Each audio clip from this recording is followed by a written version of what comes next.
grateful to the Turkmenistan's authorities for promptly helping the passengers of that flight.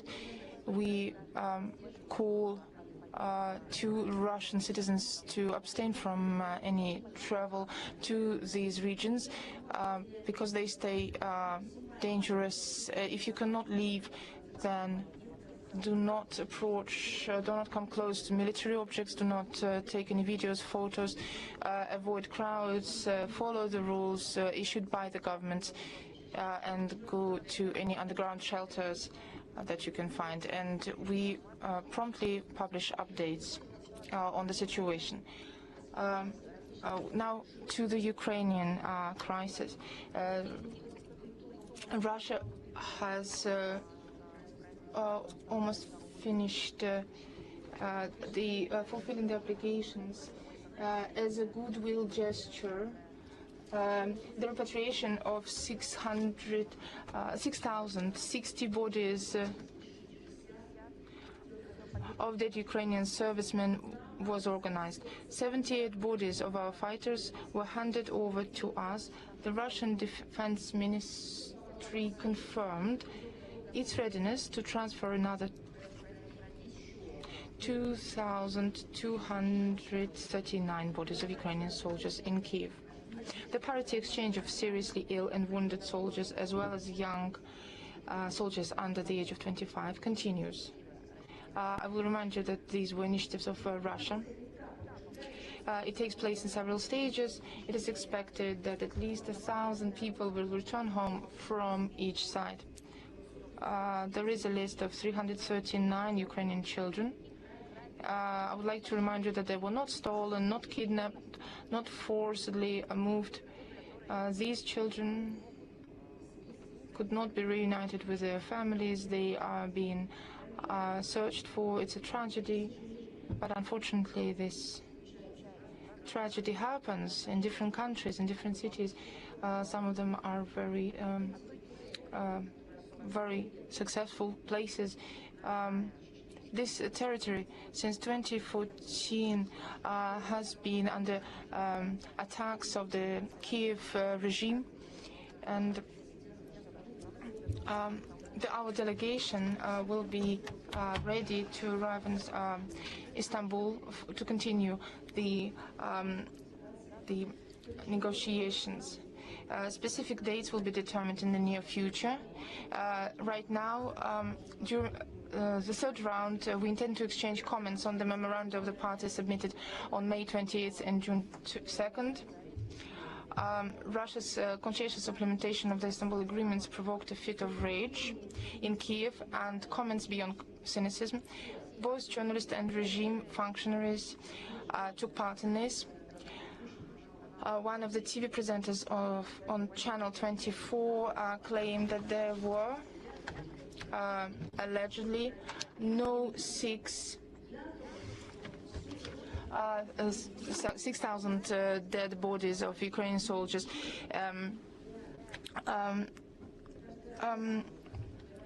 That it was an exaggeration. I really have to make up my mind to say these things. It's really hard. So, according to her, Russia, in order to increase the amount of bodies transferred to Ukraine, Russians were engaged in dismembering corpses, allegedly, according to her, parts of which were then placed in different bags. Moreover, on the territory of our newly reunited regions, mass exhumations of local residents who had died earlier and were buried there before the start of the special military operation were allegedly carried out. Such measures, as it was falsely claimed, were planned and aimed to demonstrate to the population the scale of the problem, provoke protests, and achieve the overthrow of the government. So, is it hard to notice the scale of the problem without those 6,000 bodies? I think they are showing enough of this problem to their own citizens. The same odious logic is used by the head of the Ministry of Internal Affairs of Ukraine, Igor Klimenko, who has taken it upon himself to accuse Russia of deliberately complicating the identification process of the dead military personnel transferred to Kiev. According to him, the bodies are allegedly returned in a different state, as if we are complexing this issue. And this is the devil's talk, really, that we hear from them constantly. So, according to him, the bodies are allegedly returned in an extremely disfigured state, body parts in different bags. Is that something that an adult can say, a person who is a government official? The people who died as part of the military operations,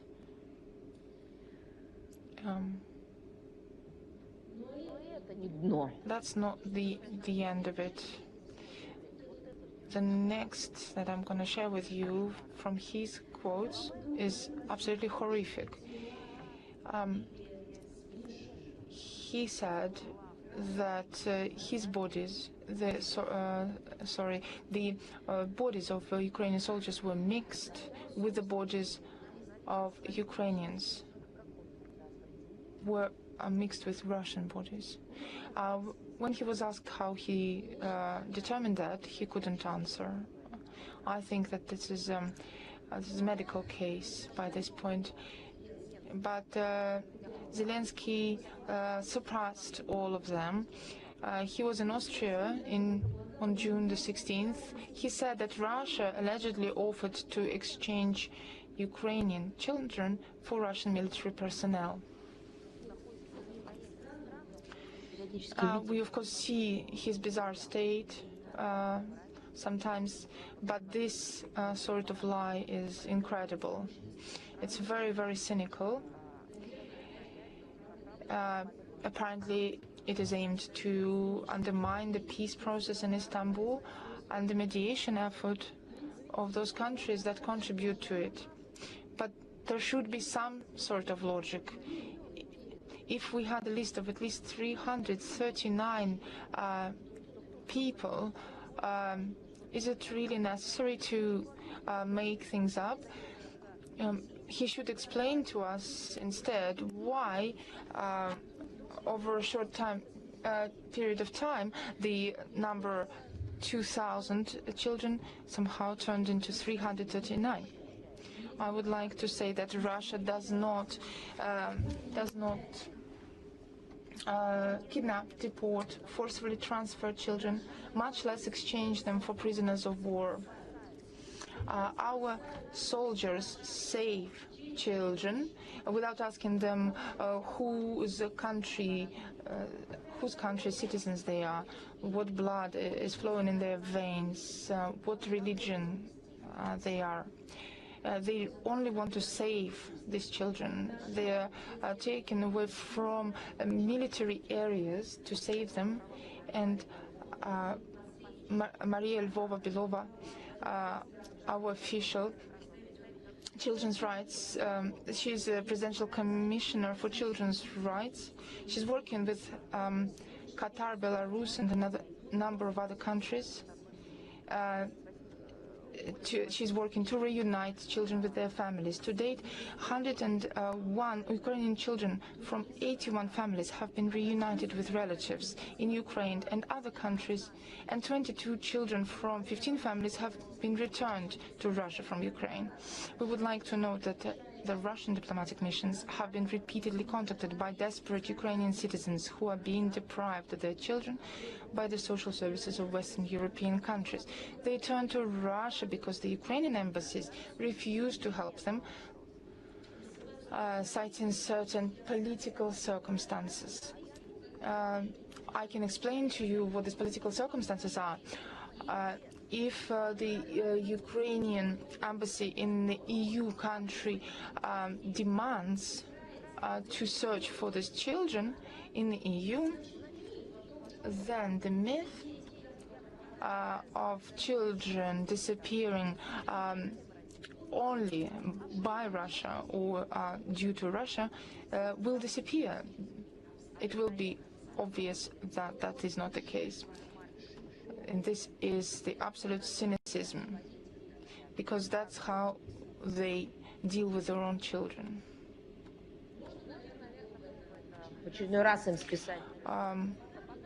Maybe they could say it's another case of Russian propaganda, but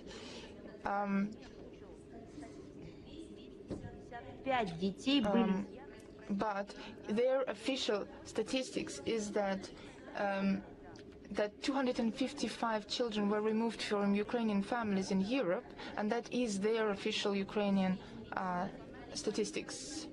The information of the National Police of Ukraine, published by the Ukraine Forum News Agency on April 17, 2024, that more than 160 Ukrainian children, about whom Bankova said that they had been taken to Russia, were suddenly found in Germany. And the truth will prevail, it will come to light, and everybody will be absolutely horrified at the level of hypocrisy that was spread in Baja. This is another case of anti-Russian propaganda that has no merit, no facts. I would like to reiterate that Russia, throughout its entire history, has always shown humanism in the best meaning of this word.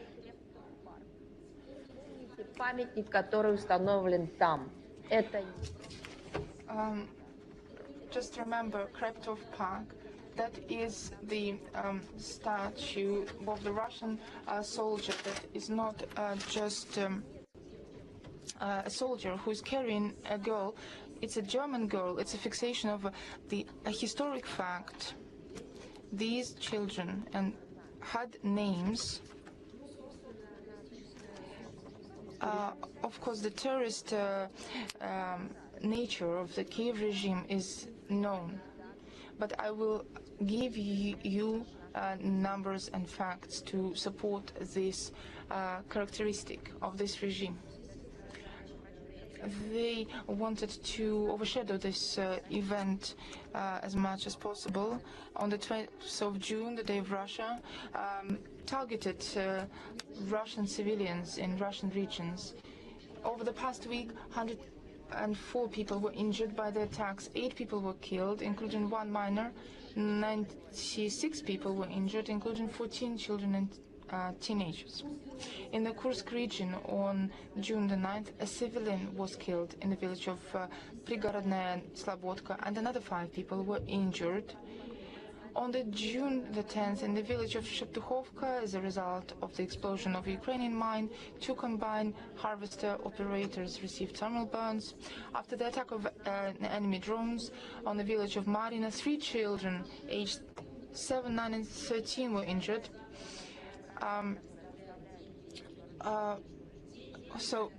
Where are all the NGOs who are helping the Ukrainian regime, who say that they care about the children? They do not care about children. These airstrikes hit the hospitals and schools. On the 11th of June in the Rilsky district, a Ukrainian drone chasing a civilian automobile injured the driver.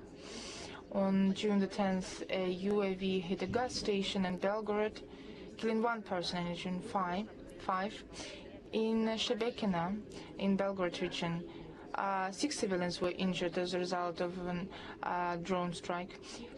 On June the 12th, a 2-year-old child was killed in a UAV attack in the village of Borisovka, and his grandmother was sent to hospital in serious condition. In the Bryansk region, the Ukrainian armed forces attacked the village of Brachov with drones, injuring 2 people. On June the 5th, the Ukrainian drone hit a civilian car in Podlesny, Novoselky. In the DPR, between June 9th and 15th, at least 14 people were injured, including 6 teenagers and 1 employee of the Russian Emergencies Ministry. A woman born in 1957 was seriously injured in Lipestok, was injured by stepping on a mine. In Makiivka, a married couple, a man born in 1977, a woman born in 1980 were killed in an attack by Ukrainian armed forces. In Donetsk, 14 people were injured by Hamas missiles. A 17-year-old boy was injured in a drone attack on Kremenaya. In the Kherson region on June the 11th, a resident of the village of Proletarka was injured due to the shelling of the armed forces of Ukraine. Forest fires also broke out with a total fire area of 43 hectares. 392 settlements were left without electricity, more than 250,000 residents. On June the 12th, 2 people, including a 79-year-old woman, were injured in strikes by the Ukrainian armed forces. In Alyoshki, the enemy fired at an ambulance. In Tatarstan on June the 15th, as a result of a Ukrainian drone strike on an automobile plant in the Yelabaga district, 18 people were injured, 2 of whom died under the wreckage of drones that fell into the parking lot next to the checkpoint. 3 children were among the wounded. I would like to draw your attention to the fact that on the 26th of June at 11 a.m. in the press center of the Russia Sigodnya news agency, there will be a presentation of the next report of the International Public Tribunal for the crimes of Ukrainian neo-Nazis, atrocities and war crimes of the Kiev regime in Dzerzhinsk. I invite representatives of Russian and foreign media to take part in this event. There are also punishments for crimes committed by the Kiev regime. Russian courts continue to sentence Ukrainian neo-Nazis and mercenaries for the armed blocking of the village of Ogovka in the Kursk region. Militants of the Ukrainian armed forces were sentenced. All of them got 15 years. Kozhemyak, Shved, Voitskovsky, as well as Galinsky, Yemelyanov, Nazarenko, Rashkov, Svilin, who got 16 years. 6 Ukrainian servicemen of the 47th Separate Mechanized Brigade, Nagorny Kapachenko and Meshiko, all got 16.5 years imprisonment, as well as Refaluk, Chepela, Yutskovsky, 16 years imprisonment. Soldiers of the 95th Separate Amphibious Assault Brigade of the Armed Forces of the Ukraine were sentenced to prison for blocking the village of Pogribki in the Kursk region, 16 years and 15 years. A mercenary from Denmark, Annabelle Jorgensen, was sentenced in absentia to 26 years in a penal colony. A sentence of 28 years in prison was handed down to the Colombian mercenary Pablo Puentes Borges. About Pistorius' visit to Kiev. On the 12th of June this year, German Defense Minister Boris Pistorius paid an unannounced visit to Kiev. His task was to check the clock on the current areas of German and European assistance with a focus on industrial military cooperation. Pistorius announced possible additional support to Ukraine in the amount of 1.9 million euros, a total of 48 billion euros since the beginning of the special military operation. He admitted that the funds could be used, among other things, for the production of long-range missiles on its territory. This is something that is needed to destroy the border population of Ukraine. According to polls, 63% of Germans are strongly opposed to the delivery of Taurus missiles, and 55% reject plans for joint production of long-range systems. I would also like to mention the plans of the EU and NATO to boost Ukraine's defense capability. Speaking in simple terms, they are digging the grave for Ukrainians. On the 12th of June this year in Rome, the foreign ministers of the Weimar Plus format countries, United Kingdom, Germany, Spain, Italy, Poland and France, in the company of the NATO Secretary General, the EU High Representatives of Foreign Affairs and Security Affairs, and the Ukrainian Minister of Foreign Affairs. They spoke in favor of strengthening the armed forces and expanding cooperation with Kiev in the area of the military-industrial complex in order to enhance Europe's defense capability in the face of the alleged mythical Russian threats. Of course, our president has discussed this already as part of the forum, these subjects. Of course, in Rome, they were talking about how they need more sanctions, more pressure on Russia. They need to come together. And it doesn't matter if these sanctions don't work. And our president talked about this yesterday. But apparently they just like sanctioning Russia and pressuring Russia. And another example of this aggressive European behavior is the latest data from the Kiev Institute of World Economy, dated June 16th this year. According to its calculations, the total amount of EU military assistance to Kiev reached 72 billion euros, while the United States provided 65 billion euros, a record increase in funding. Occurred in March, April of this year. Just look how much they have lost. They lost possibilities to trade with us and other countries. Just look at these numbers. For decades, they couldn't find a million or two to save their own poor people who they allegedly care about. But the money was always scarce. They couldn't help African people with water or with medical appliances in South Asia. They were constantly talking about how they needed to raise funds in the UN, etc. But somehow it never happened. And now see how they immediately find gigantic sums when they need to.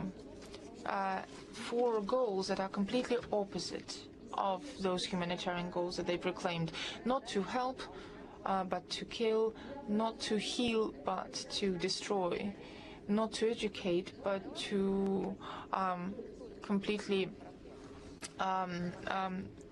disintegrate new generations. Now to G7 in Canada.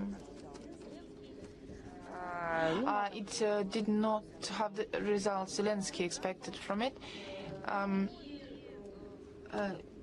First of all, they did not organize a meeting between Trump and Zelensky that he hoped for. Obviously, they did not. They could not secure the help they wanted. As you know, there was no joint statement on Ukraine, so Zelensky left without any results. But there was a good article, surprisingly, in Politico by Erhan Nuriyev, who is a famous German Alexander von Humboldt member. The 17th of June, just recently it was published in Politico. It highlights that the West will not be able to help Ukraine to win this conflict, and the victory in this war stopped being a realistic goal, regardless of how many billions the West will give Ukraine. And our president has also touched upon this yesterday. No matter how much they provide, they will not be able to achieve these mythical goals, to defeat Nazism in Ukraine, to defeat us in this conflict. And the author says that this unpopular point of view in Brussels or Washington, but even they more or less gradually start admitting that it's true. And right now, the help that is needed is to not continue this war, but to stop the war and to minimize the effort, minimize the harm. And right now, not so much depends on the arms, but on diplomacy. And I would like to add that it is common sense.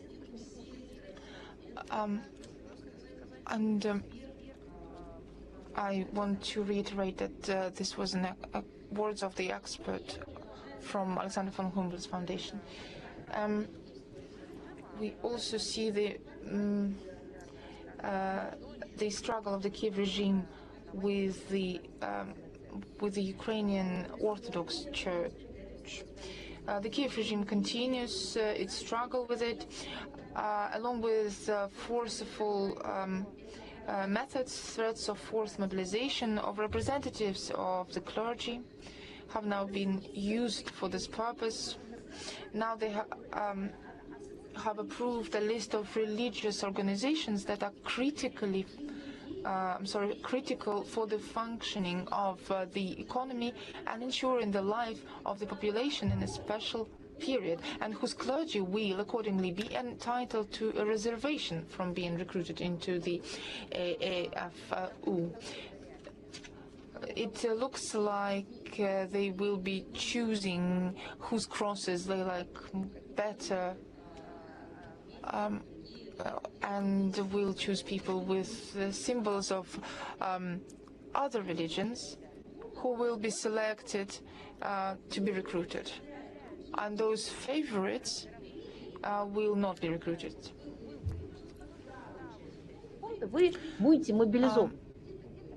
This has never been seen before. What country on earth, what regime on this planet has ever conjured something like that? If we saw something like this in a film or a book, we would think that this is an absolute dystopia, absolutely impossible in real life. But this is reality already in Ukraine. There were more than 7,000 such organizations. Of course, the list includes the entirety of Orthodox Church of Ukraine, Uniats, Protestants, Evangelists, Adventists, Neo-Pagan and other communities. But not a single structure belonging to the Ukrainian Orthodox Church was on the list. In order to avoid mobilization, priests of the canonical church are offered to voluntarily transfer with their parish to the UOCU and legalize the change of jurisdiction. How can you describe this? Change your jurisdiction and then you will be immune to recruitment. However, military enlistment officers have long been approaching the clergy of the UOC, but from now on they will have a free hand, and cases of forced mobilization of the clergy will occur more often. Unfortunately, there are some examples of this already. On June the 11th of this year, Archpriest Alexander Zhuk, rector of the UOC Rural Church, was detained in Rovno and hastily sent to the unit after a military medical commission. On the same day, in the Ternopil region, military commissars seized the rector of the Pachaev Holy Spirit Monastery Skit, Archimandrite Paphnutius. These facts confirm the urgency of a special military operation to denazify and demilitarize Ukraine and eliminate threats emanating from the territory. And another important topic I would like to mention, in mass media they speak about the involvement I would like to speak about Sahara-Sahel region, and citing official sources, there was a statement of the involvement of Ukrainian intelligence in assisting the terrorist group for the support of Islam and Muslims, which on the 30th of May carried out an attack on the positions of the Malian armed forces in the Kulikoro region. So here we mean the supply of unmanned aerial vehicles to terrorists by the Kiev regime through the territory of one of the neighboring countries. The provision of intelligence and so on. So according to available information, during the counter-terrorist operation, the Malian defense and security forces found incriminating documents belonging to the main intelligence directorate of the Ministry of Defense of Ukraine. An unmanned aerial vehicle with identifying inscriptions in Ukrainian was also seized. And the Kiev regime continues to demonstrate its terrorist nature. Its ties with African terrorists were previously confirmed by the press secretary of the main intelligence directorate of the Ministry of Defense of Ukraine, Andrei Yusuf, and the Ukrainian ambassador. They publicly stated that they had existed terrorist forces that carried out an attack on a convoy of Malian soldiers. And we can say that Mali, Niger, and Burkina Faso appealed to the United Nations Security Council, demanding the measures be taken in connection with the Kiev regime's support for terrorism in Africa.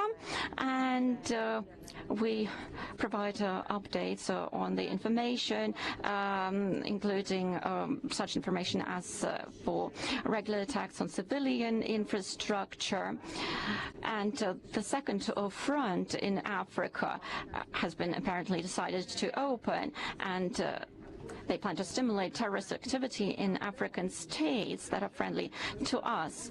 So for a whole year since the tragedy in Mali, not a single Western power has condemned Kiev's support for terrorist groups, even when the Africans themselves pointed this out. And also, the current reaction of the Western Bloc to the terrorist attacks committed by Ukrainian neo-Nazis in Russia also fits into the strategy of criminally covering up the proteges. All responsibility lies with the Neo-Bandera regime and its Western accomplices. As you know, our ministry releases reports, thematic reports on human rights, and a lot of data is used so as to issue such reports. And your report has been issued on human rights in Ukraine. The numerous facts of human rights violations that exist confirm that the situation in Ukraine has seriously deteriorated. It is obvious that the Kiev regime, which has usurped power, is now increasingly showing its openly Nazi essence, committing countless gross violations of human rights in all spheres of public life. In Ukraine, police dictatorship has been effectively established, and legal chaos and lawlessness reign. Besides, various manifestations of neo-Nazism are growing, including aggressive propaganda of ideology, falsification of the history of the Great Patriotic War in order to glorify the Nazis and their accomplices, the cultivation of nationalist sentiments among the population. This report provides a large number of facts or confirming all of this. Glorification in various ways of the Nazi criminal Bandera, the glorification of the Nazis, honoring of the few survivors. The Nazi approaches are also implemented in relation to the Russian-speaking population. At present, everything Russian is banned, and a course has been set for the elimination of the canonical Ukrainian Orthodox Church, and it means its whole essence is abolished, about to be abolished. There is a large-scale campaign, an unprecedented campaign of violent seizure of churches by militants with support of local authorities. It is all underway, followed by the legalization of the results of such raiding. So there are meeting, rallies, different gatherings before that, monuments to heroes of patriotic war and everything linked to the great victory were just taken down with the proposal that this is done for decommunization purposes, and this was sanctioned by the head of the state. So this means rewriting the whole history, and it is fantastic. It is actually unimaginable that on the one hand they do this decommunization, and on the other, in religion, they use real measures used in the worst sense under communists, when there were some exaggerated reactions concerning the clergy, concerning representatives of religions. So how does it all fit? How does it fit into one head? On the one hand, decommunization, and on the other hand, the use of very methods applied during that period, which were later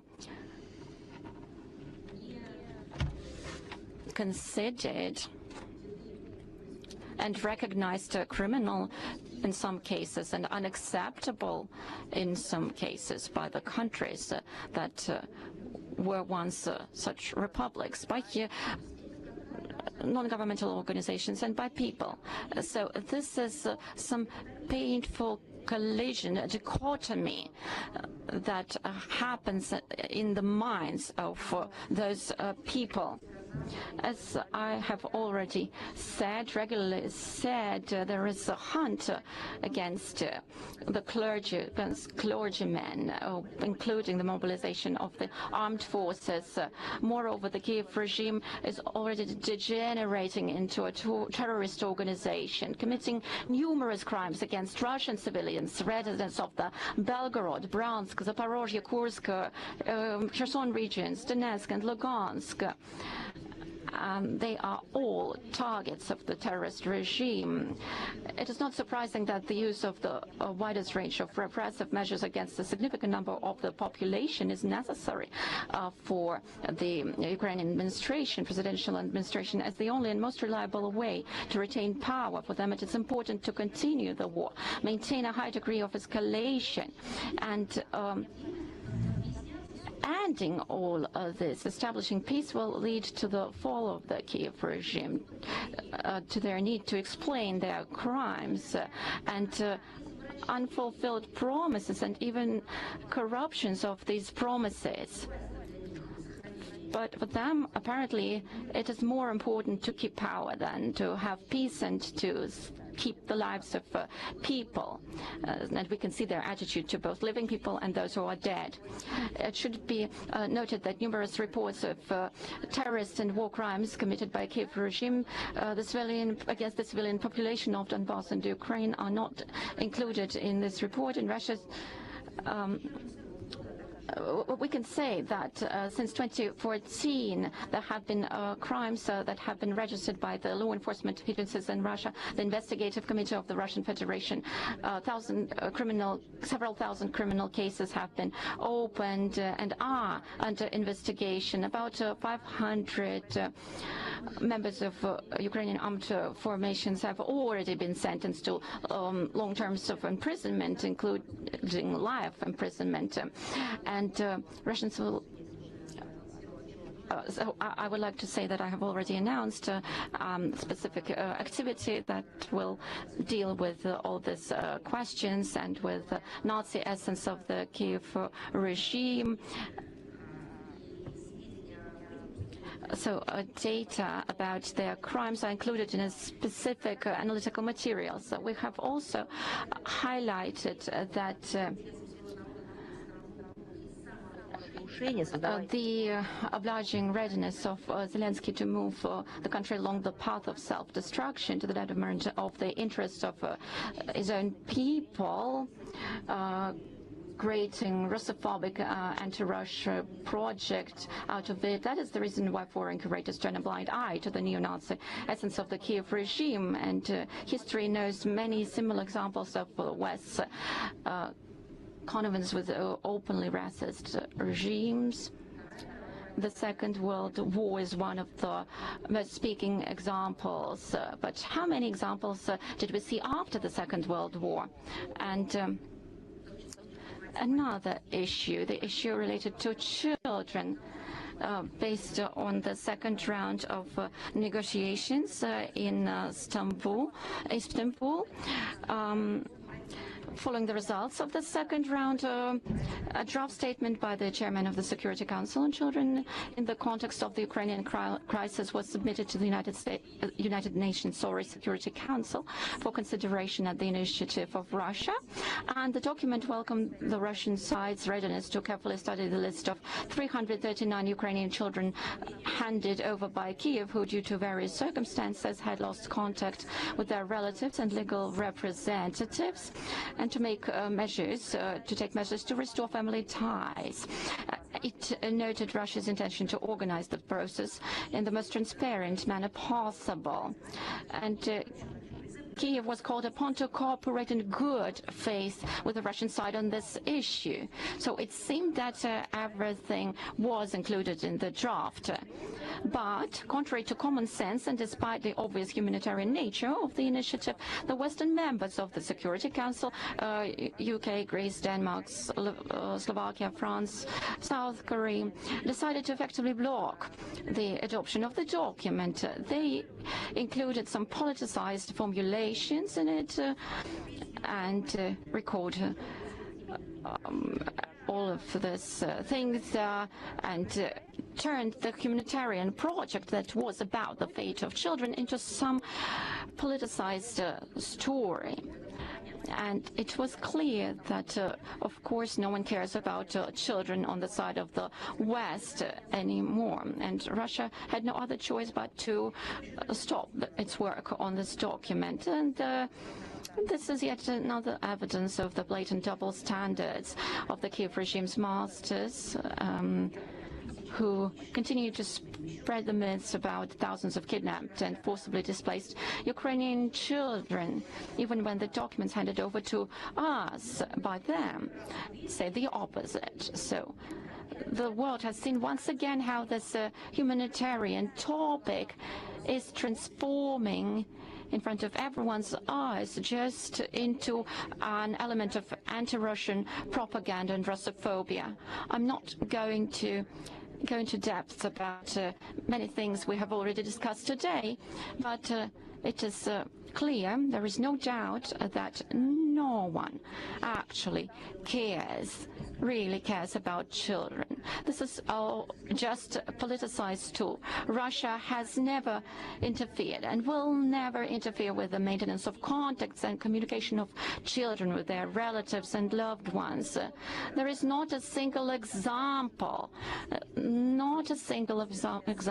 of us acting otherwise. We sincerely strive for the reunification, and there is not a single example of us interfering with this. We sincerely strive for the reunification and will continue to do so. Just an example, 5 years ago, the time of pandemic and lockdowns, our ministry and the whole country has been active in helping with moving Russian citizens and Ukrainian citizens came to us requesting us to take them on board Russian planes to go back to their home country via Russian territory. What did they say? What did they say? And we have evidence. They went to Ukrainian diplomats, Ukrainian embassies requesting help with reaching Ukraine via Russia's assistance, and it was available at that time, while Ukrainian diplomatic missions actually denied this assistance to Ukrainian citizens, including socially underprivileged groups, vulnerable groups. So this is what all of this is about. And another example, Russia's initiative with the the initiative regarding the adoption of UN Security Council resolution in connection with the terrorist attacks carried out by the Kiev regime. Среди членов Совбеза он был распространен и построен, он был на апробированных для подобных документов формулировках. Решительно осуждались теракты, диверсии, другие акты международного терроризма, которые несут угрозу миру, безопасности на планете. Выражалось глубокое сочувствие жертвам, пострадавшим, соболезнования родственникам погибшим. Государственным членам был адресован призыв совместными усилиями привлечь к ответственности исполнителей, организаторов, спонсоров этих преступлений. Вот что могло пойти не так? И пошло не так опять, потому что западные члены Совета Безопасности ООН отказались от работы над документом, опять же под надуманным предлогом. Не буду говорить как, я думаю, что вы следили за дискуссией и вокруг этого вопроса. Российская страна проявляла и гибкость, предложила вместо резолюции принять заявление для прессы аналогичного содержания, ну, чтобы не буксовала работа. И это начинание натолкнулось на такой же подход, на противодействие западников, которые единым фронтом выступили против. Снова себя дискредитировали, теперь уже публично показывают всем свою ангажированность. Вроде много десятилетий были против международного терроризма и терроризма как явления. Теперь все опять не видят, не замечают, не понимают. Подоплека, конечно, их очевидна. Ни у кого не вызывает сомнений, что следы бесчеловечных варварских терактов на российской территории ведут на Банковую. Европейские спонсоры укробандеровцев еще с 2014 года и закрывали глаза на любые, даже самые жестокие зверства киевской хунты. Во многих терактах непосредственно принимали участие, как, например, британцы. И сейчас используют киевский режим как свой инструментарий, ни в коем случае не отрицая террористической сути, я имею в виду не гнушаясь и не пытаясь даже как-то отмежеваться от террористических актов. Ни одного слова осуждения. Терроризму, на самом деле, не может быть никакого оправдания. И поэтому мы настоятельно призываем всех ответственных членов международного сообщества дать должную оценку произошедшему, не допускать попустительства киевскому режиму, который сделал ставку на террор. Вот ситуация в Молдавии. Внимательно следим за тем, что там происходит. Правящие элиты продолжают... And now let's talk about the situation in Moldova. We can see the actions of the ruling elite. We're closely following the development of the situation in Moldova. Its ruling elites continue to consistently destroy the spiritual and moral foundations of Moldovan society by forcibly imposing neoliberal values and revisionist views. And sometimes it feels that it cannot be worse. Just calling their name Romanian and describing their citizens as Romanians, only that could be worse. But no, all the time there is something even worse, and even more knocks from below the bottom of democracy. On June the 15th, we know that there was a peaceful rally in defense of traditional values in the family. What could go wrong? About 10,000 people went out to protect traditional values, and the security forces attacked an Orthodox priest. There was brutal detention of a man holding a child in his arms, and the pro-government Moldovan media turned the situation inside out and presented all of this as if the clergy themselves were trying to break through the police lines with icons in their hands. And in an official statement, the Moldovan authority claims with hypocrisy that the clashes were allegedly coordinated from the outside, and in the comments to numerous videos of these incidents, viewers wrote that the brutal actions of the police demonstrate moral degradation of the authorities, the result of the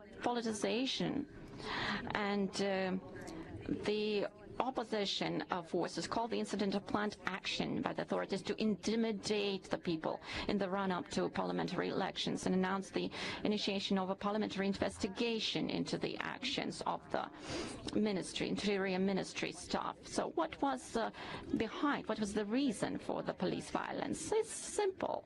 On that same day, a so-called LGBT parade was held in the capital, and its participants were thoroughly protected from citizens who adhere to traditional views.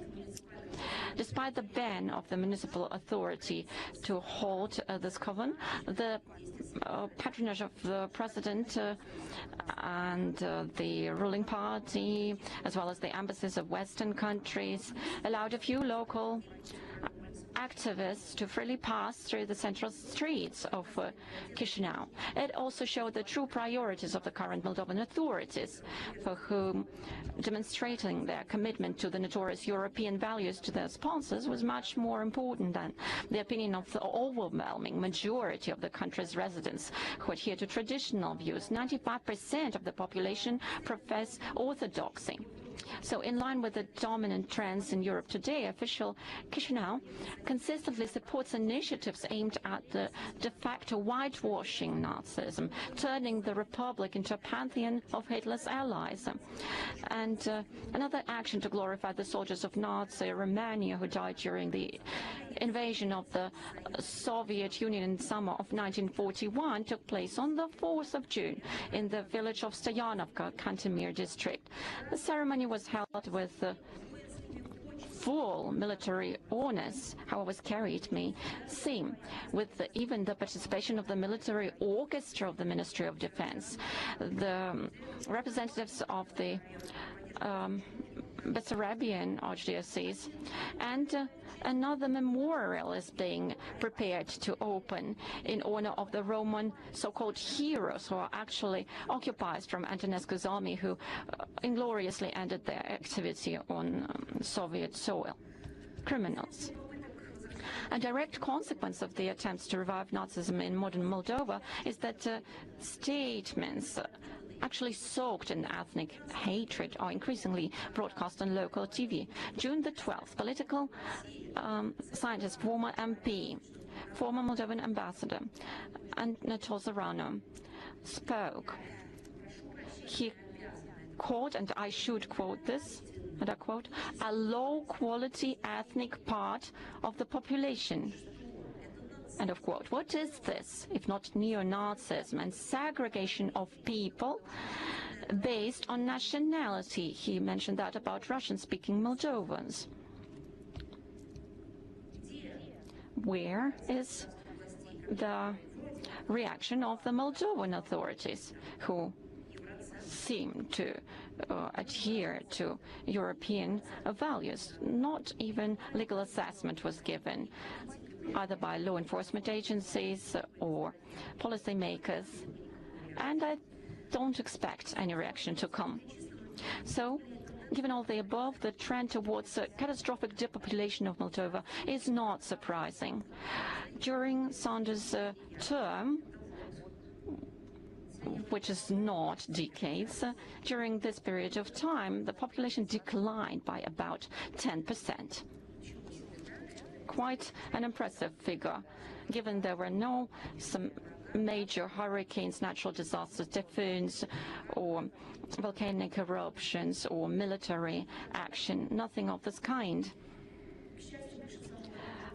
Fortunately, Moldovans are somehow immune to these actions, and they have already developed this immunity against violent political indoctrination. They realize the abyss their country will find itself in if it continues to mindlessly follow such attitudes. I think the regime will not succeed. And now, 17th of June, and let's talk about the plans to stop importing Russian oil, Russian energy resources. стабильностью и предсказуемостью. Сегодня все наоборот. Документ призван заложить законодательную основу для прекращения Европейским Союзом газовых поставок из России по новым контрактам с 1 января 2026 по действующим краткосрочным контрактам с 17 июня 2026 года, а по долгосрочным с 1 января 2028 года. Возникает вопрос, ну не хотите покупать, так не покупайте. Зачем вот эта вся какая-то катавасия? А я напомню, вот, например, переговоры мирные Украине запретили же вести, в том числе закрепив запрет законодательно. Так и здесь. Ну, нормальное общество, государство, компания не захочет покупать, не будет. Но если поменяется конъюнктура на рынке, если вдруг окажется компания, государство, сообщество перед лицом каких-то чрезвычайных обстоятельств, у них будет возможность вернуться к этому вопросу. Зачем же принимать законодательство на этот счет? Это же не только странно, это уже безумно. А просто тем самым Брюссель продолжает курс на полное сворачивание энергосотрудничества с нашей страной.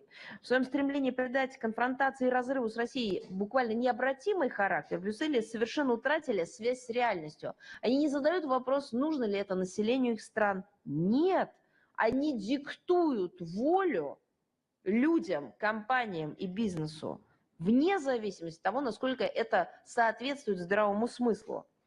Настолько, что даже не в состоянии обосновать необходимость предложенных для принятия мер, не прибегая для этого к откровенному передергиванию фактов и подмене понятий. Вот судите сами. Просто я несколько примеров вам приведу. Профильный еврокомиссар Дан Йоргенсен заявляет, что импорт России...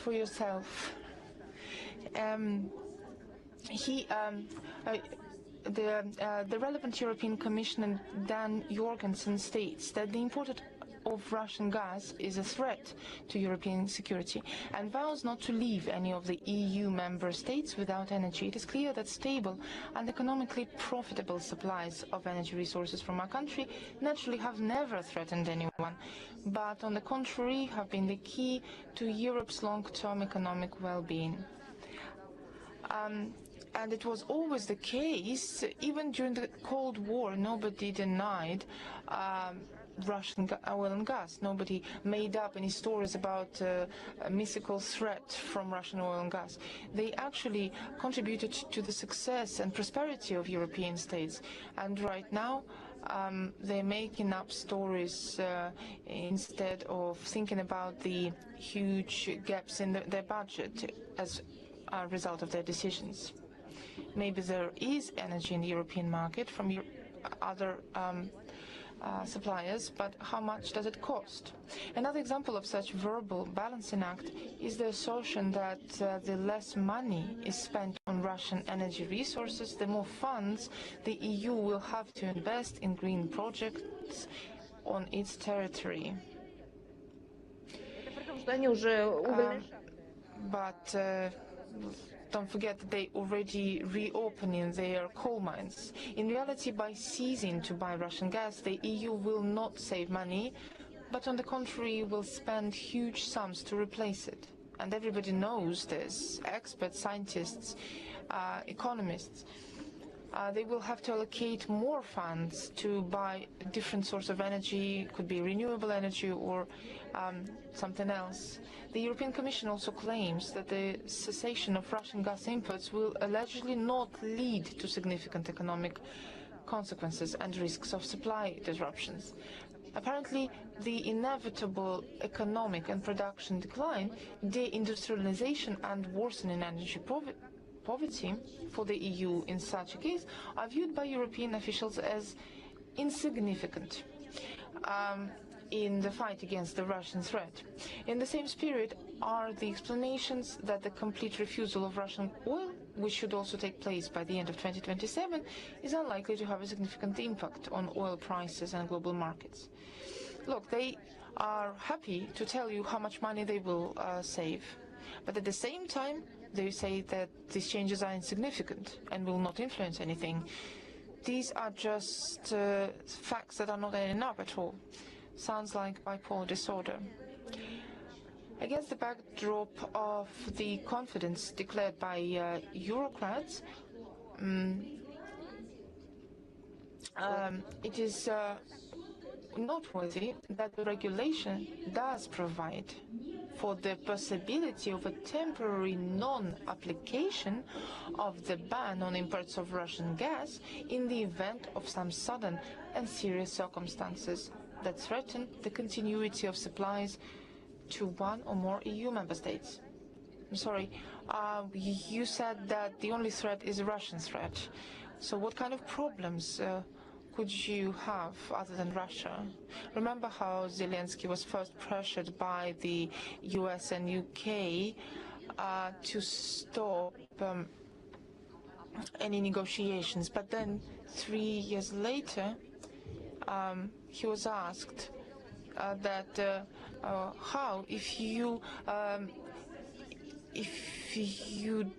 did not allow yourself to have any negotiations, why are your representatives in Turkey right now?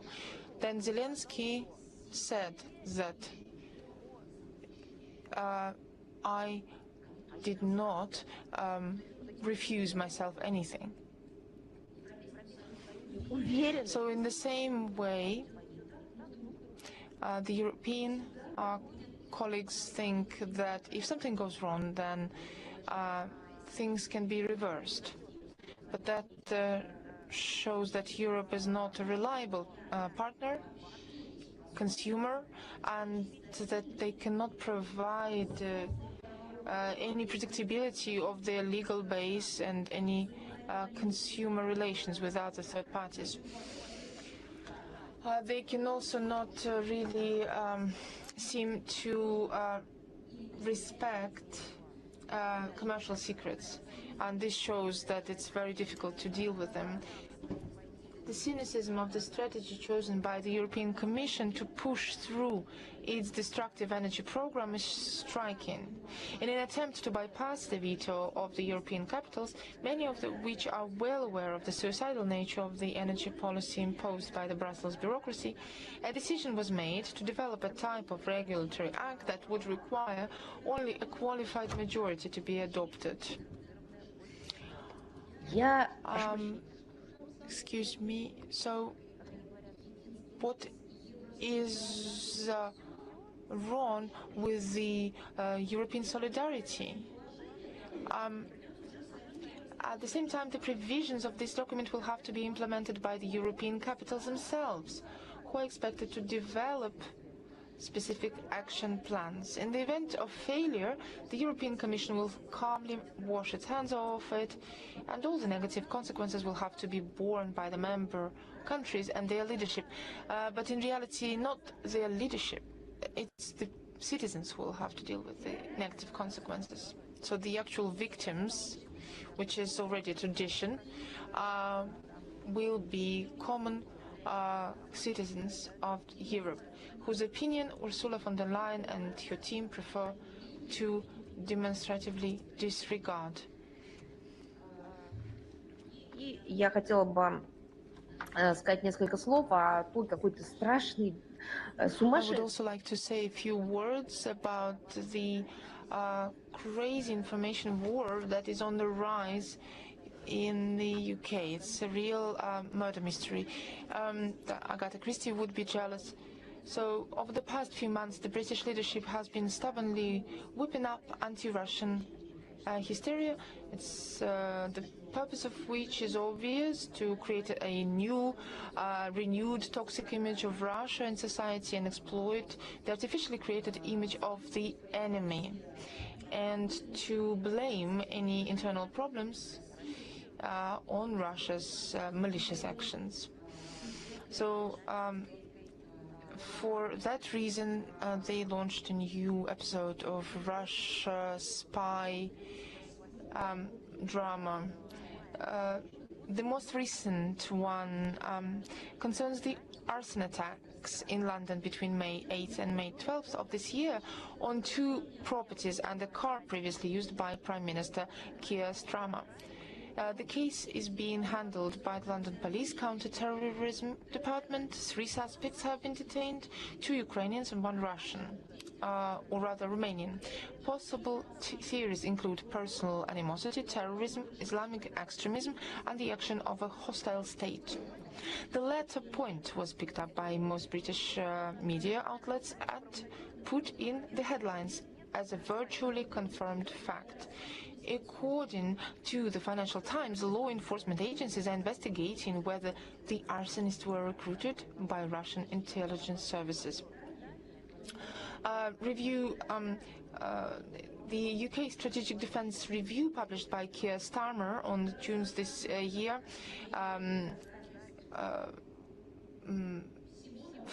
confirms this fixation on the Russia's threat. The incident with the Prime Minister's property by the British media fits perfectly into the context of 2 other anti-Russian performances. On May the 12th this year, the Criminal Court of England and Wales sentenced a group of Bulgarian citizens accused of spying for Russia. On June the 4th of this year, hearings began on the case of the arson, or rather an arson, and not in relation to the aforementioned arsons, but of London warehouses with Starlink equipment intended for Kiev, which was allegedly organized on the instructions of the Russian special services.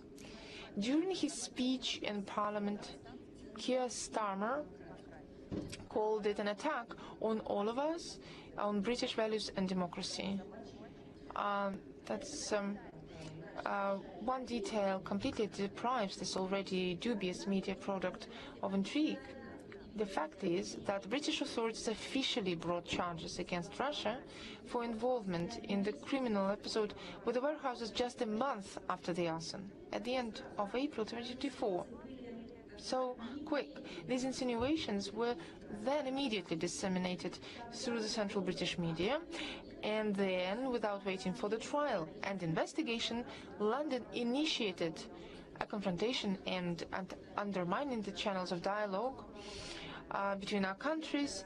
Our attaché was sent out of the UK back then, and of course this and all subsequent unfriendly steps based on the principle of reciprocity were followed by proportionate responses from the Russian side, and these measures are still felt by both countries.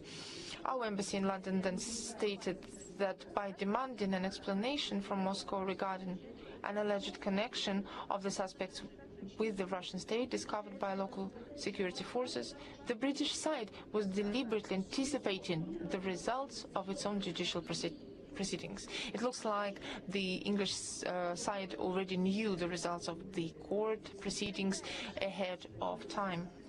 Already in April 2024,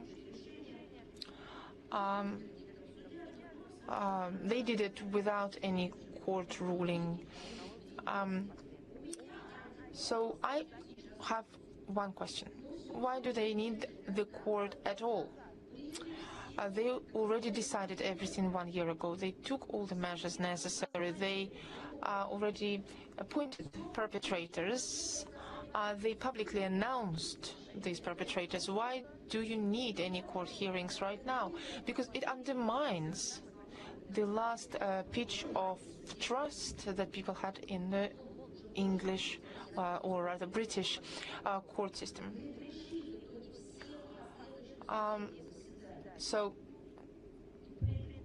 это все при том, не комментировать. At the same time, the authorities say that they want to refrain from any claims in order to not stop the court hearings.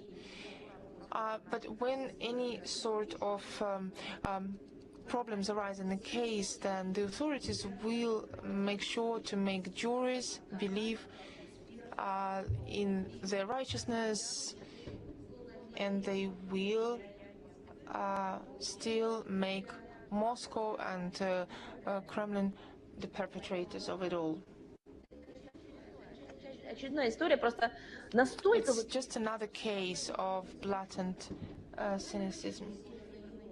Okay, let's now look at another case from Northern Europe. There were plans to create in Tromsø in Norway a new institute that will be tasked with researching events in the border regions of Russia, as well as interactions with BRICS and China.